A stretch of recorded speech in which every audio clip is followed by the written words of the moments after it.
Assalamu alaikum everyone. Today I will demonstrate you scapula. This is the right scapula. The coracoid process lies anterolaterally.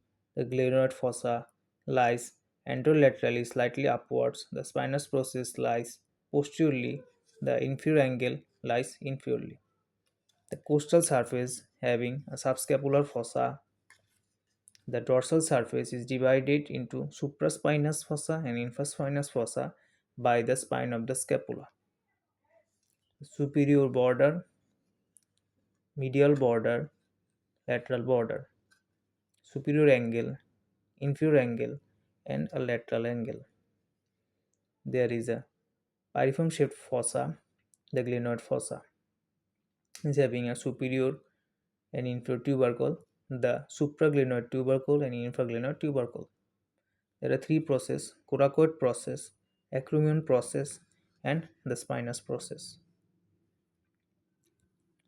The superior border having suprascapular notch which is converted into suprascapular foramen by superior transverse ligament. In between spine and the glenoid fossa, there is another notch, is the spinoglenoidal notch, which is converted into a spinoglenoidal foramen by inferior transverse ligament.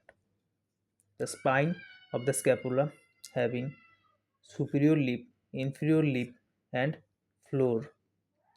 That is the base of the spine and apex of the spine. The acromion process having a medial border, a lateral border, a posterior surface, anterior surface. Coracoid process having ascending part, a horizontal part, superior surface, posterior inferior surface, and a tip. Now the attachments. The subscapular fossa will originate subscapularis muscle. The medial border having the insertion at the anterior aspect, the serratus anterior muscle. In the posterior aspect, levator scapulae, rhomboidus minor, and rhomboidus major muscle. The inferior angle gives insertion to the latissimus dorsi. In lateral surface, or lateral border, there is the origin of teres minor muscle by two fleshy slips and teres major muscle. Spine of the scapula gives origin to the posterior fibers of deltoid muscle into the inferior lip and gives insertion of trapezius muscle into the superior lip. The acromial process having a notch for the attachment of acromial end of clavicle. This is a plain type of synovial joint. The coracoid process gives insertion to the pectoralis minor muscle into the anterior surface, and it gives origin to coracobrachialis and short head of biceps brachii.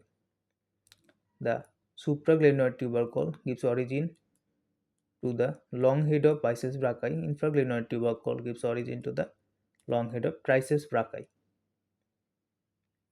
The coracoid process is attached to three ligaments: the coracoclavicular ligament with clavicle, coracohumeral ligament with humerus, and coracoacromial ligament with the acromion process. The suprascapular foramen possesses the suprascapular nerve, and above it, above the ligament, superior transverse ligament, the suprascapular vessel will pass. In the infrascapular or spinoglenoidal foramen, it will pass both suprascapular vessel and nerve. Morphologically, it is a irregular bone and also a flat bone. It ossifies by cartilaginous process. Thank you all.